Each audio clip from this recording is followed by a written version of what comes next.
While the Luftwaffe was gathering strength for its great leap into Russia, far to the east, the Japanese military air forces were preparing their own grand design.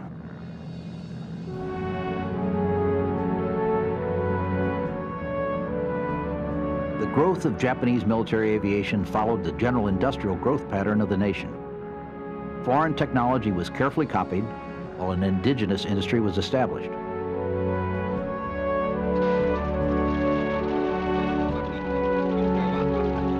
The Japanese learned quickly. Starting in 1932, a series of aircraft design teams was established. These teams would create the aircraft that Japan would use to devastating effect in World War II.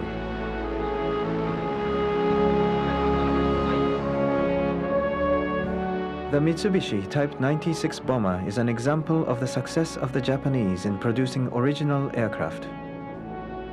In August 1937, the Japanese Navy used this modern twin-engined bomber to fly a 1,250-mile overwater flight to attack targets in China.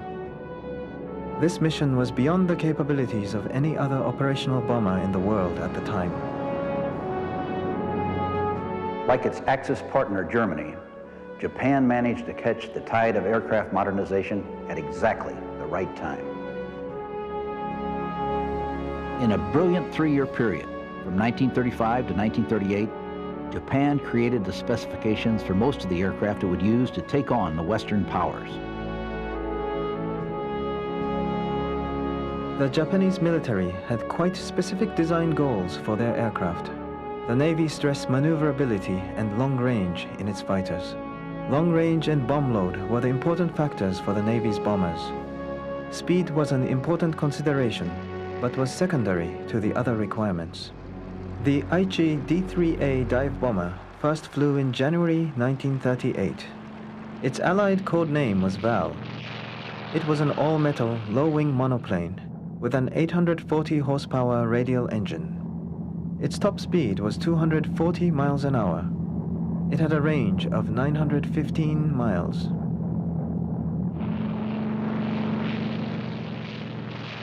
The Val compared very favorably with America's equivalent aircraft, the Douglas SBD Dauntless dive bomber. The Dauntless first flew on May 1st, 1940, more than 2 years later than the Val. Both were pleasant to fly and easy to maintain.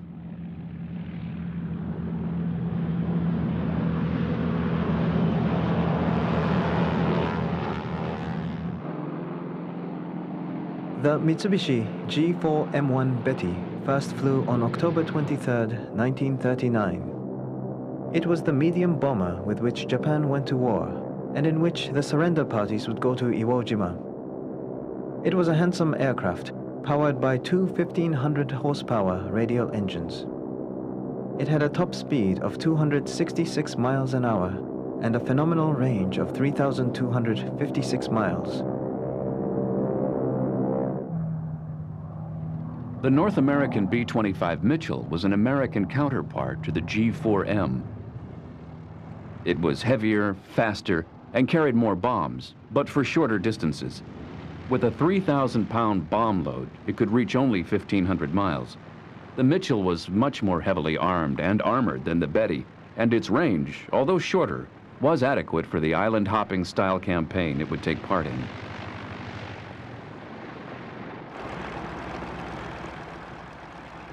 The Mitsubishi A6M Zero was by far the most famous Japanese fighter. It was built in greater quantities and served longer and more widely than any other Japanese warplane. The A6M2 that would attack Pearl Harbour had a top speed of 331 miles an hour. It weighed only 5,313 pounds fully loaded.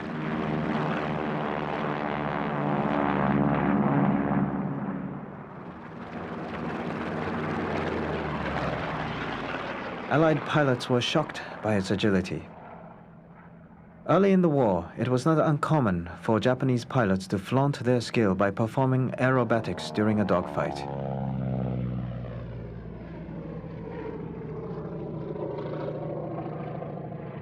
One of the Zero's most famous opponents early in the war was the P-40 Warhawk. The P-40 was heavier than the Zero, but slightly faster and much more stoutly built.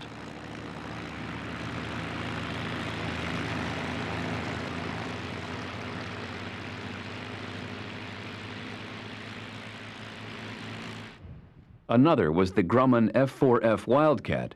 It was a little heavier than the Zero, just as fast, but not so maneuverable. It was tremendously strong. American pilots learned that it was suicidal to dogfight with the Zero.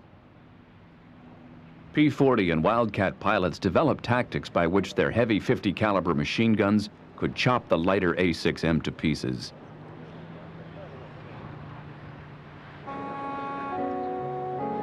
Japan preferred the concept of relatively small, affordable air forces manned by the most expert crews available.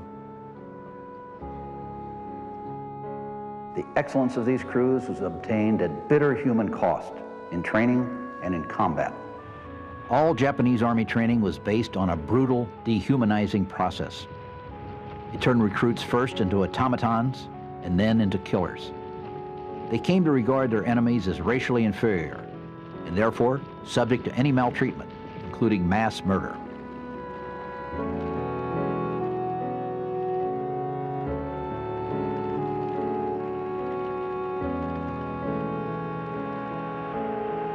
The training for Air Force programs was no less severe. It resulted in a very small, elite force of aggressive, superbly conditioned pilots. But there was a huge cost in wasted personnel and equipment. In pre-war years, the failure rate among trainee pilots was so high that it kept graduation numbers down to a few hundred annually. The system also inhibited individual initiative. This became a key factor later when the loss of a leader in a dogfight would throw a Japanese unit into confusion.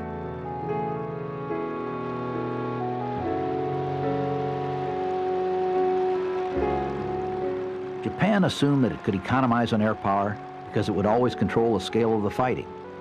Like Germany, it would learn to its sorrow that there is nothing more expensive than a second-best air force.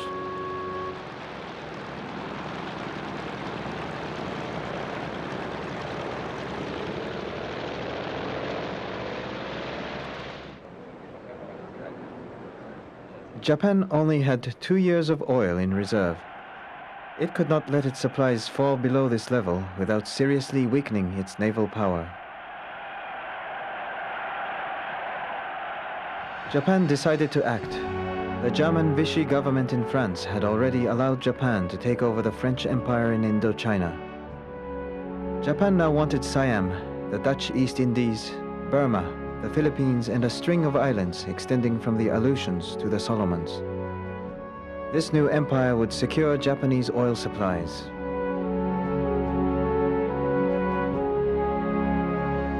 With its oil supplies safe, the Japanese fleet could defend the new empire until Great Britain and the United States were willing to negotiate a peace.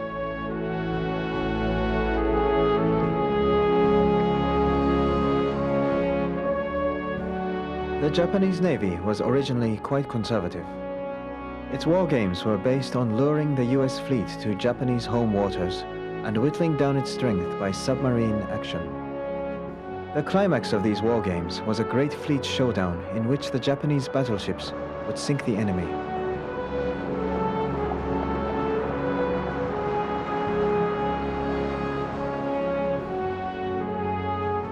In contrast, the Japanese army was radical. It demanded expansion in China. From 1937 on, it became increasingly involved with war against the Chinese.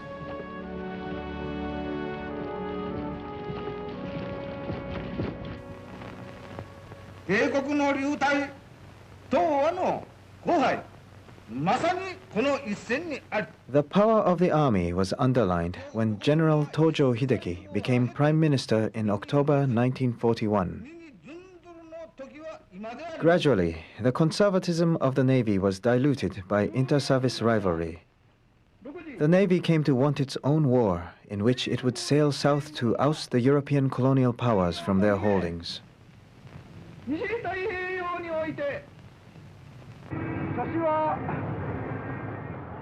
But Admiral Yamamoto Isoroku one of the greatest minds in the Japanese Navy, remained conservative. He was convinced that Japan could not win against the Anglo-Saxon powers. Yamamoto also believed that the time had come for Japanese leadership in Asia. After World War I, Yamamoto led a crusade to build carriers and procure the best in naval aircraft. He succeeded in getting approval for a separate fleet of aircraft carriers in addition to the traditional battle fleet. Yamamoto believed that if there must be a war, it should start with a surprise attack on the American fleet at Pearl Harbor. He saw to it that he was placed in command of this operation and began to gather the ships, the planes, and the leaders with which to undertake it.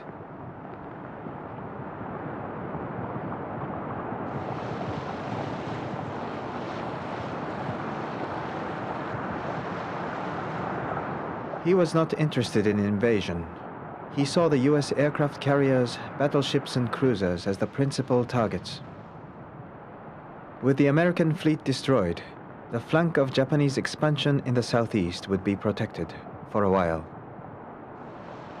On November 26, 1941, the carrier task force sailed from Hitakapu Bay in the Kurils.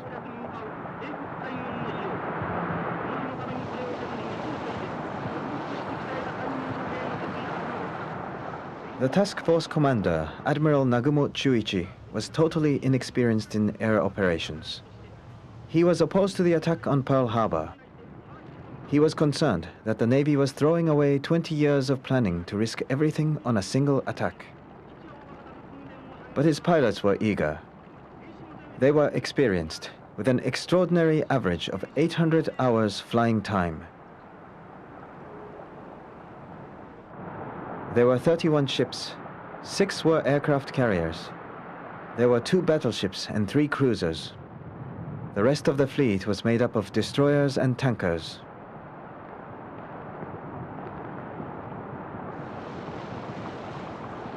This nation will remain a neutral nation, but I cannot ask that every American remain neutral in thought as well. In Washington, President Roosevelt and his advisors knew that war was probable. They expected the blow to fall on the Philippines and Malaya. Cannot be asked to close his mind or to close his conscience. The Japanese diplomatic code had been broken in the summer of 1940, but there was a time lag in deciphering the code and translating into English. There was an air of business as usual in the military establishment. In Hawaii, life was easy, especially on weekends. There was an overwhelming disbelief at all levels that Japan would attack Pearl Harbor. On the eve of the attack, Japan's primary target, the aircraft carriers Enterprise and Lexington, sailed, taking with them the muscle of the Navy's fighting force. The order to attack was given to the Japanese task force on December 7th. Admiral Nagumo maneuvered to the launch position 200 miles north of Oahu.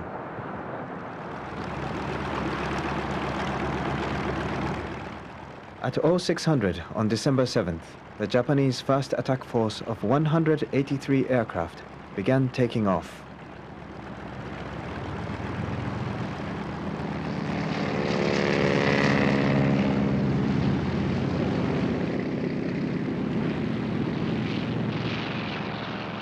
"39 fighters would stay with the carriers as defense.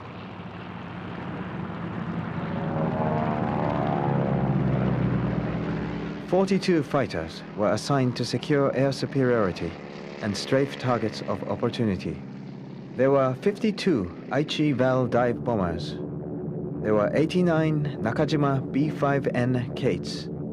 The Kate was by far the most advanced torpedo plane in the world at the time. It was a low-wing, all-metal monoplane, sleek and powerful-looking, an aerial samurai sword.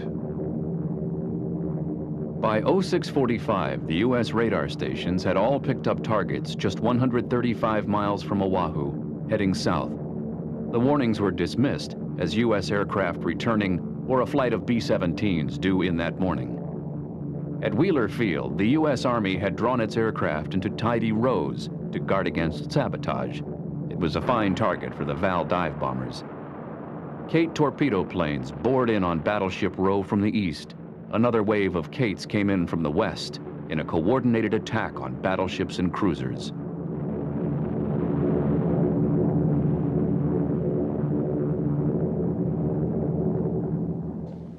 The Zeros strafed targets of opportunity.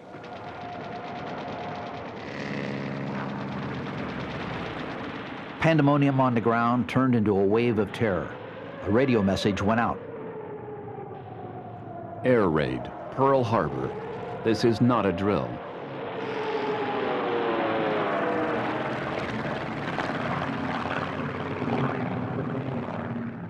The expected flight of B-17s also arrived. The Zeros moved in. They shot down 1 and badly damaged 3. 49 level bombers came in, each with a single 1,700-pound bomb. They scored precise hits on the Arizona, West Virginia, Tennessee, California, and the Maryland.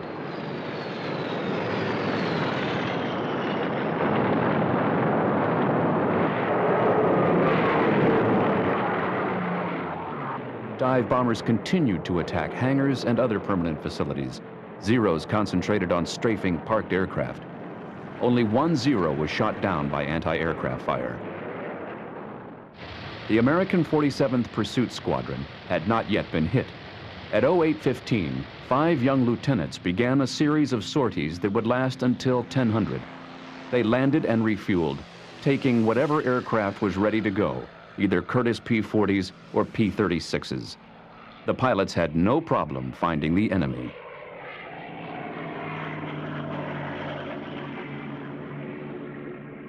At 0850, the second attack force struck, flying down the east side of Oahu to curve in on the same targets. 78 Vals repeated the attacks on Ford Island ships and Pearl Harbor.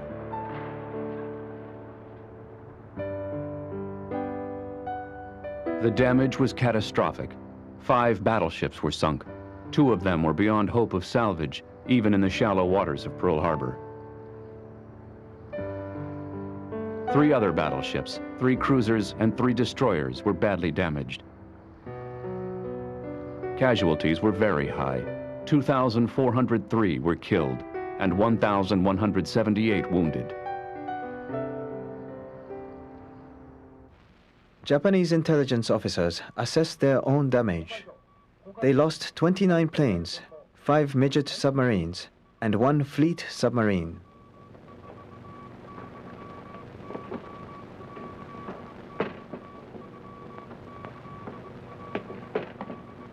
Admiral Nagumo elected to withdraw, content with the damage he had done, unwilling to risk his fleet to a counter-attack.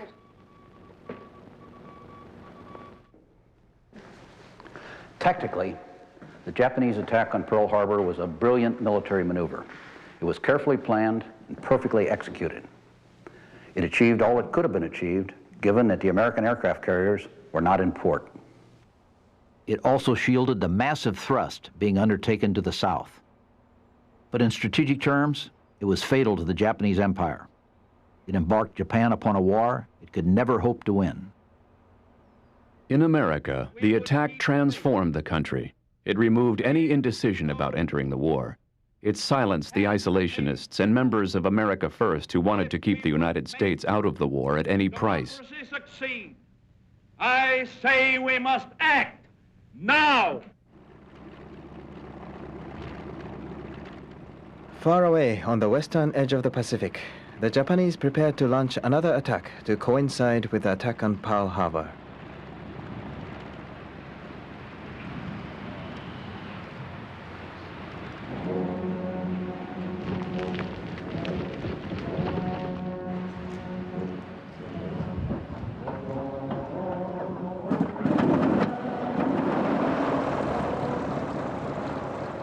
The attack assembling on the island of Formosa included a wide variety of aircraft types. Among them were G3M Nels, G4M Bettys, KI-21 Sallies, and Zero fighters.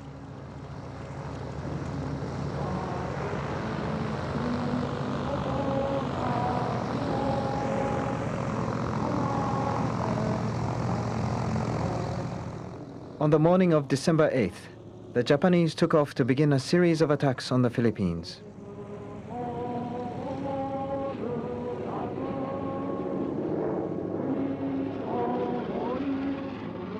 Any one of these attacks should have jarred General Douglas MacArthur into an offensive response, but they did not.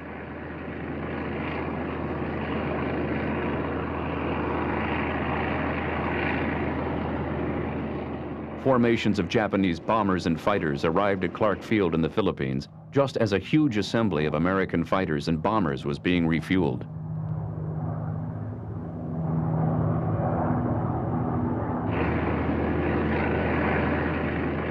The Japanese, who expected tough opposition, couldn't believe their luck. The attack went off as smoothly as Pearl Harbour.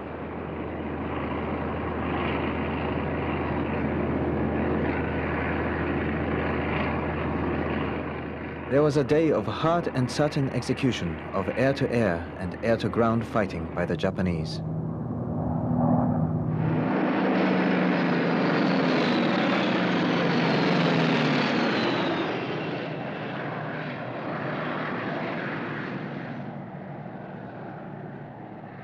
At the end of it, the American Far Eastern Air Force had been gutted. 60 fighters had been destroyed. 12 B-17s had been destroyed and 2 damaged. Another 30 aircraft had been wiped out. American confidence was eroded as the Japanese delivered attacks on radar stations and communication centers.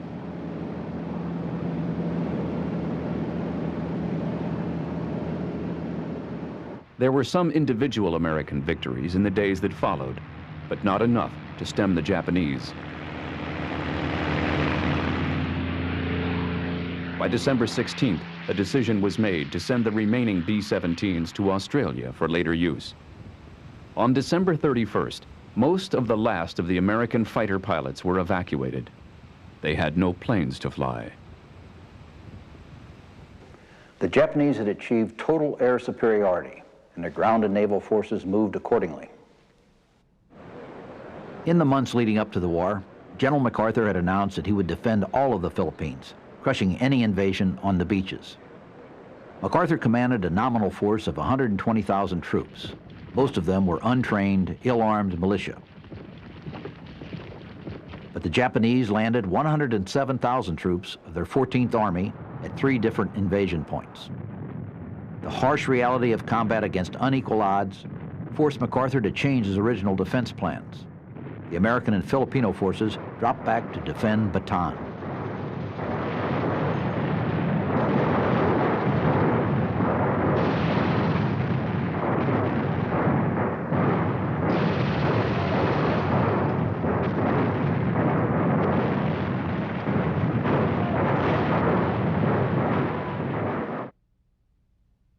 Bataan is a 25-mile-long, 20-mile-wide peninsula.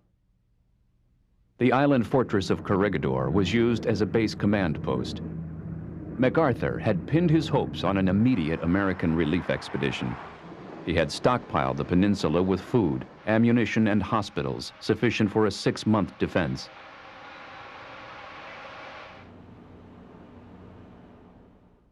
There were more than 100,000 people crowded into the area.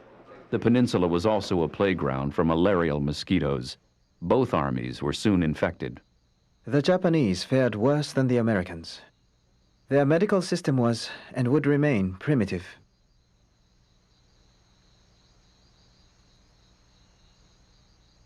But the Japanese forces scored victory after victory.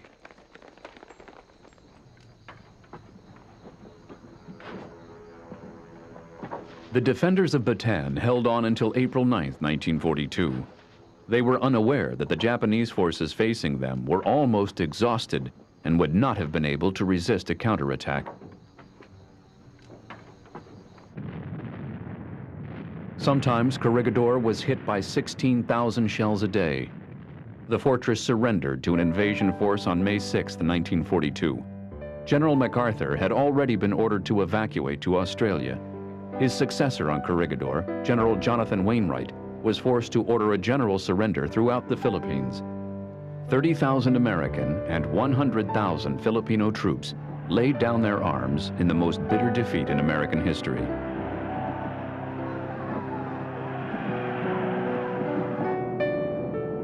British air opposition in Malaya was weak and quickly brushed aside.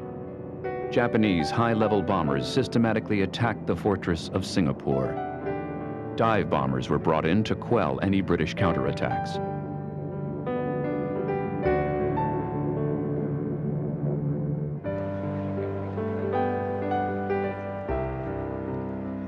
There were ample British airfields on the Malay Peninsula, but few planes. Those that were there, except for a handful of Hurricanes, were totally inadequate.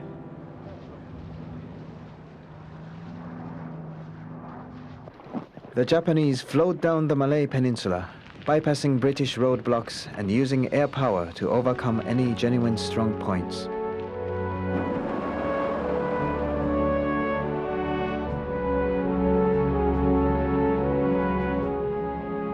As they came, they gathered an aura of invincibility. On February 15, 1942, the 70,000-man garrison of Singapore surrendered. It was the greatest, most humiliating defeat in British history.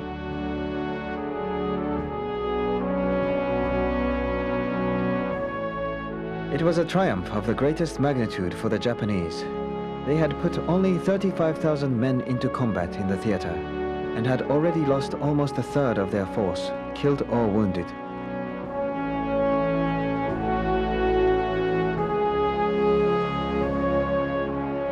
The rest of the Japanese thrust in Southeast Asia went the same way. Quick eradication of opposing air power, followed by a relentless push of ground forces.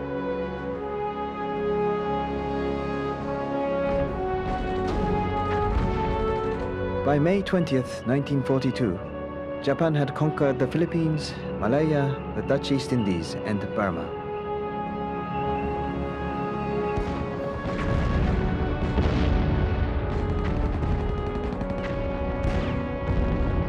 They had seized Wake Island, Guam, and a host of smaller islands. 20 million square miles of territory had been added to the Japanese Empire. Yamamoto had indeed run wild, far faster than his most optimistic schedule. His country settled into a euphoria called by more sober Japanese, the victory disease. The effect was similar to the euphoric malaise that gripped the German conquerors after their victory in the West. Time was wasted, and leaders at every level began to focus on honors and celebrations rather than the next victory. During the first 6 months of 1942, the Allied air effort in the Pacific would be borne by two widely disparate elements. The first was carried out in China by Claire Chennault's famous Flying Tigers.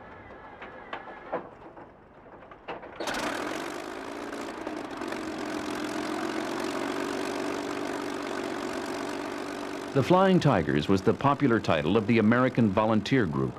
It first entered combat on December 20th, 1941.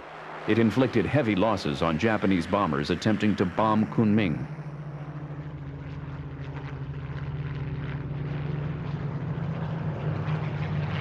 The Tigers were equipped with obsolete Curtiss P-40s. They were manned by volunteers released from active duty with regular U.S. forces.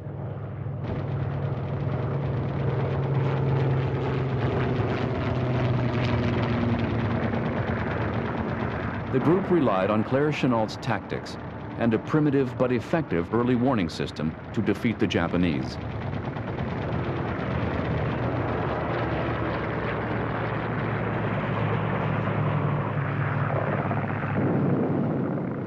Chennault was the renegade champion of fighter aviation in the Army Air Corps. He had been thrust out of the service because he was too insistent on ideas running counter to the popular wisdom. He was wise in the ways of the Japanese. He trained his pilots always to use two plane elements in hit-and-run tactics. These tactics capitalized on the P-40's advantage in level flight speed and its vastly superior diving capability. The P-40s were strongly built. Their heavy firepower blew the fragile Japanese bombers into pieces. Chenault and his men gave a boost to Allied morale at a time when there was nothing but bad news to be found on every front. On July 4th, 1942, the American volunteer group was disbanded. Many of its members were absorbed into the United States Army Air Forces. They had established a firm tradition of flying, fighting, and winning. On April 18th, 1942, a second element, very different from the Flying Tigers, made its mark on the war. It was led by Lieutenant Colonel James H. Doolittle.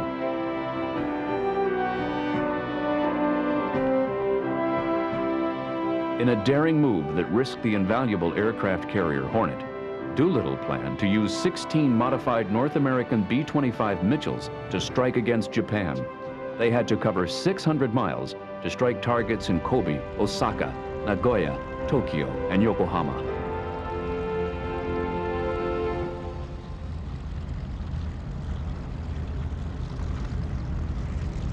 Doolittle knew full well that it was only a token raid.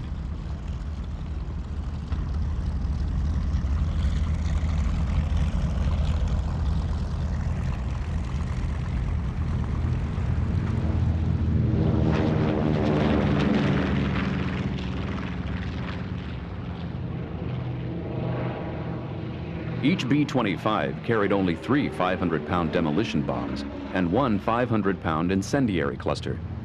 The object was to shake Japan's morale and at the same time raise America's. The raid achieved total surprise. No B-25s were shot down, but all were lost. 15 crews had to bail out or crash land. One aircraft made it to Vladivostok, where the Russians interned it and the crew. 3 crew members were killed in crash landings.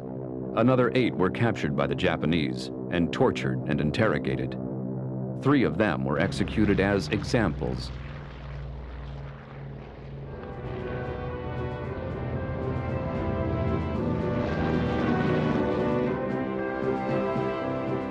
Doolittle knew he'd inflicted only minor damage. He was convinced that he would be brought home and court-martialed for his failure. Instead, his achievement was recognized for the moral tonic that it was. He was given the Medal of Honor and promoted to Brigadier General.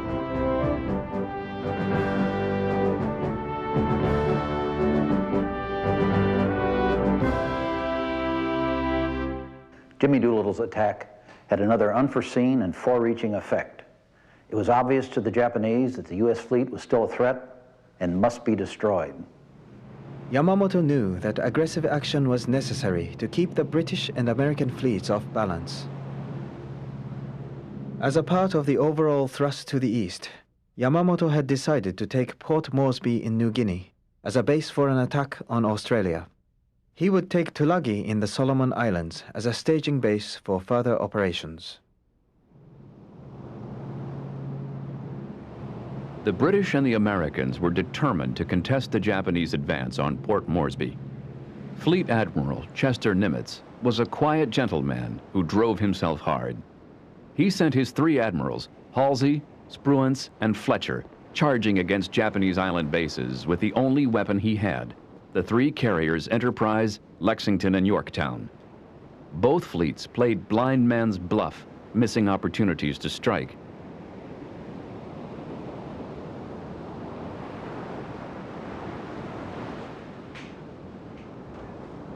On May 5th, scout planes from both fleets located each other. The sightings were the opening jabs in what would become a slugfest between airplanes. It was a historic event, the world's first aircraft carrier battle in which no surface ship would see an enemy vessel.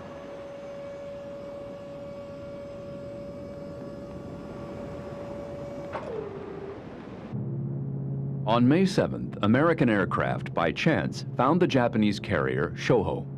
Douglas Dauntlesses and Devastators from the Lexington and Yorktown attacked and sank it with bombs and torpedoes. An immortal radio call went out, one that was picked up immediately by the media and made a symbol of a new stage in the war. Lieutenant Commander Dixon exuberantly radioed, "Scratch 1 flat top, Dixon to carrier, scratch 1 flat top." The Japanese counterattacked, launching 27 torpedo planes and level bombers. They ran into Admiral Fletcher's Combat Air Patrol, and in a dogfight lost 7 planes, compared with 3 for the Americans.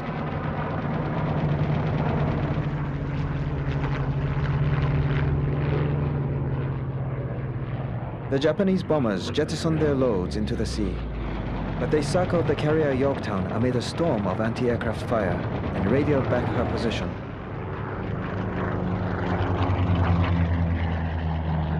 "14 of the surviving Japanese planes were lost at sea on their way back to their ship. The next day, both fleets were brought under observation by 0815. The Americans got off the first strike. By 0915, they had 75 aircraft in the air.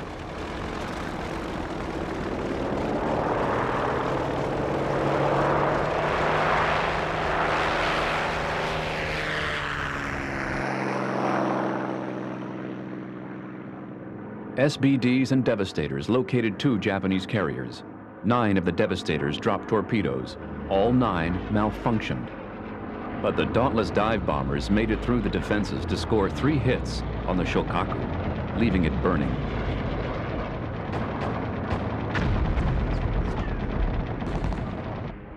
By 1100, the Japanese had begun a devastating attack on the Yorktown. The Yorktown was blasted by an 800-pound bomb that penetrated 4 decks and killed or wounded 66 crew members.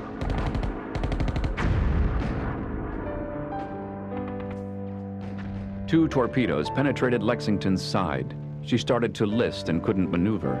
More torpedoes and bombs were delivered. In a brilliant show of damage control, the listing Lexington was righted by shifting oil ballast. Air operations were resumed. But as she crept back toward Pearl Harbor for repairs, a massive aviation fuel explosion gutted the ship. The Lexington's captain, Frederick C. Sherman, reluctantly gave the order to abandon ship. But the Lexington would not sink. The destroyer USS Phelps had to deliver the coup de grace with 5 torpedoes. The losses in the Battle of the Coral Sea on both sides were almost even, with a slight advantage going to the Japanese. But strategically, the Japanese thrust towards Port Moresby was stopped in its tracks. Yamamoto intended to force Nimitz to fight. He would bring the US Pacific Fleet to battle and destroy it.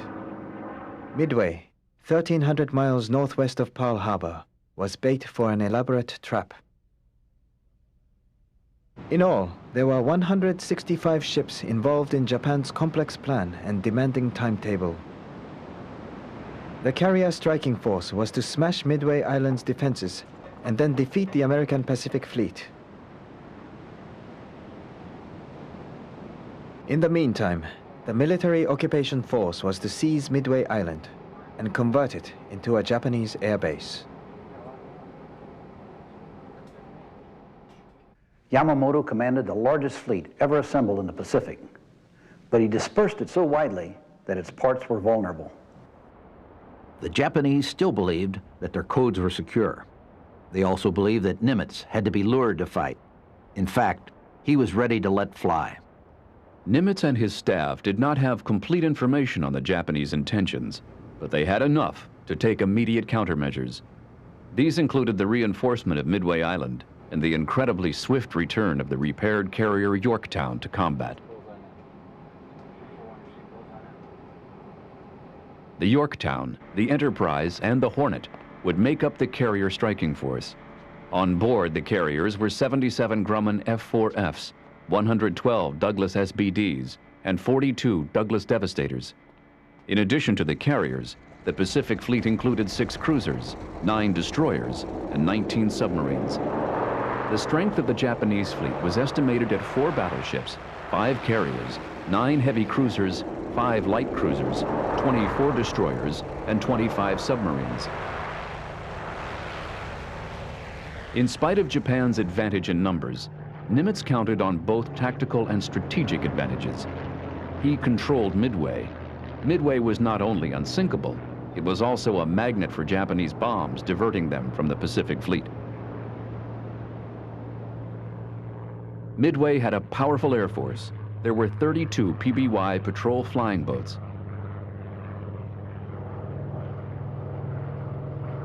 By June 4th, Nimitz had 105 aircraft on Midway, with 141 officers and 2,886 men.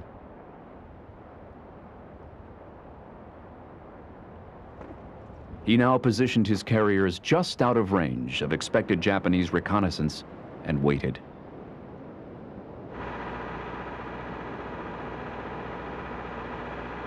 At the same time, American Task Force 17 was steaming southwest.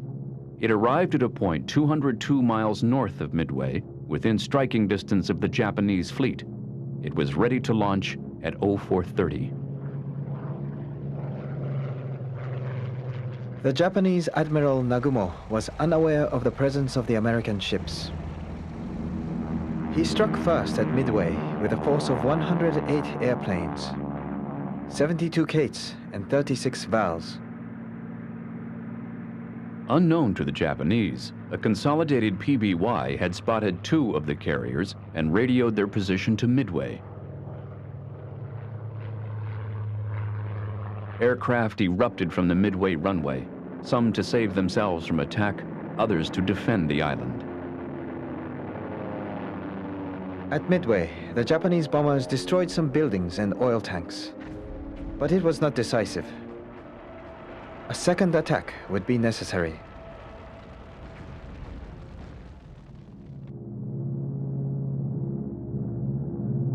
The B-17s from Midway joined the battle.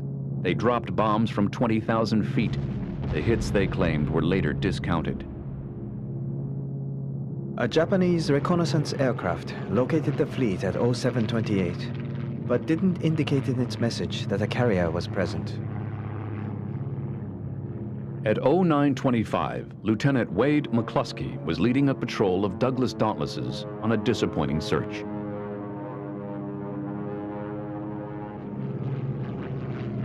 He had reached the spot where the Japanese fleet was supposed to be, only to find empty sea.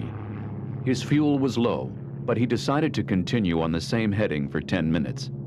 Then, without authorization, he turned right to the northwest.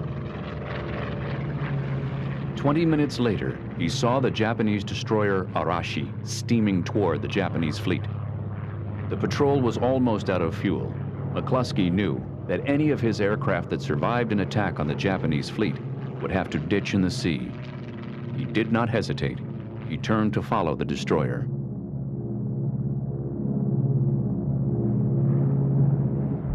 There were ineffective attacks on the fleet by SBD Dauntlesses and Vought Vindicators from Midway. 8 SBDs were lost to the deadly Zeros. Neither the Dauntlesses or the Vindicators did much damage, but they kept the Japanese carriers twisting and turning. Another U.S. attack was on the way. 117 aircraft, Dauntlesses, Devastators, and Wildcats from the carriers Enterprise and Hornet. It was a desperate mission, almost at the limit of the aircraft's combat radius. At 0917, Admiral Nagumo turned to launch a strike against the American fleet. His decks were littered with aircraft, changing armament and refueling. At 0925, 8 Douglas Devastators, without fighter escort, attacked the Soyuz. They flew into a whirlwind of anti-aircraft fire and Zero bullets. Only one plane got close enough to launch its torpedo, with no effect.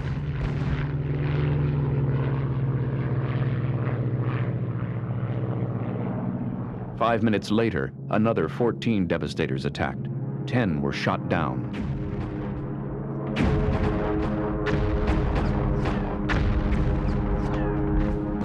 Still, there was no damage to the Japanese. But the American aircraft forced the Japanese ships to maneuver to avoid them. No fighters could be launched.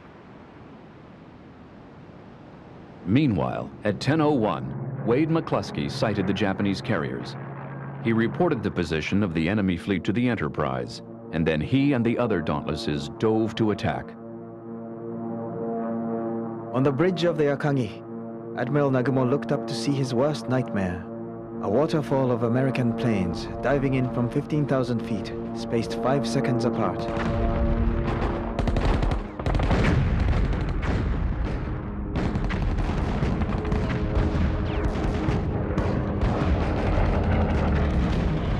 Explosions sent a raging fire storming through the Kaga. It sank, with 800 men trapped below decks. More Dauntlesses arrived from the carrier Yorktown. Their target was the carrier Soryu. They placed 3 1,000-pound bombs evenly along the deck. Admiral Yamaguchi Tamon launched a counterattack against the American carrier Yorktown. 7 valves from Yamaguchi's carrier Hiryu got through the Yorktown's defenses.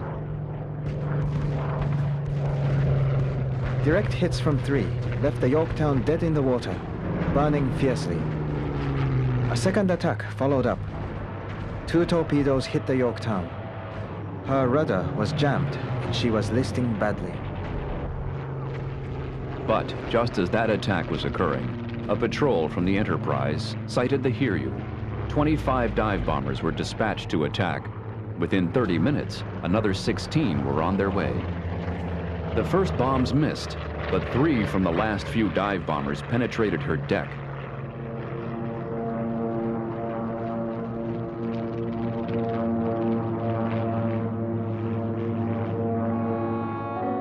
At 02:55 on June 5th, Admiral Yamamoto gave the order for his fleet to withdraw.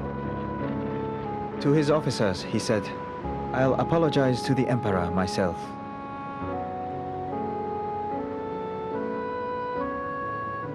Yamamoto knew that the first naval defeat in 350 years had turned the tide against his homeland. In a period of just a few minutes, a handful of obsolete Douglas dive bombers had sunk 4 aircraft carriers. They had won the Battle of Midway. They reversed the course of the Pacific War. They had destroyed the best of Japan's naval aviators. They brought an almost hysterical wave of enthusiasm to the United States, which gave new impetus and energy to the American war effort.